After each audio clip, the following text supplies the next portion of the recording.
Ito, since ganito na nga kadami yung ating itlog, sobrang dami na. So, ito siya. Yan, so napakadami na nito at yung iba ay pumutok na sa freezer kasi nga sobrang tigas na niya. Nag-yelo na talaga siya. Ay, kailangan na nating, kailangan nating isa lang sa incubator. Yan. So, kakatapos ko lang na incubator. Hindi ko pa na-set yung thermostat niya. Hindi ko pa na-calibrate.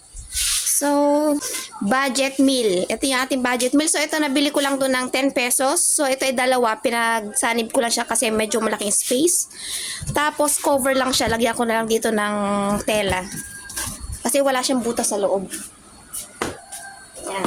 So, ito siya.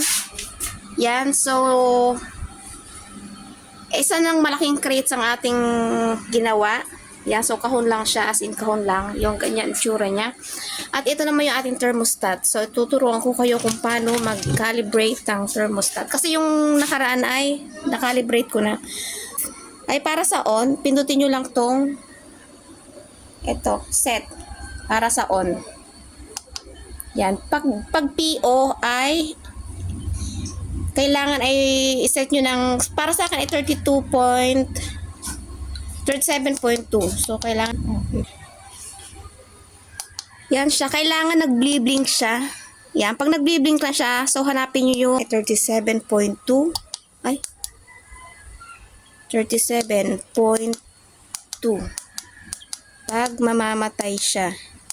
Ay, pag mag-on pala. Yan. Then, set.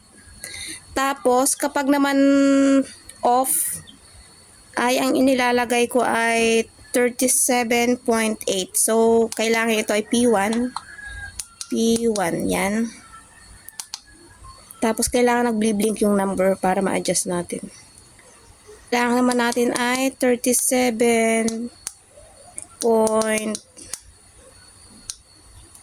para pag mag-automatic off siya. Yan. So, then, set.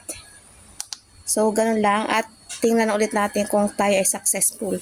So, 28 siya kasi open siya, so malamig. So, ilalagay na natin itong ating egg.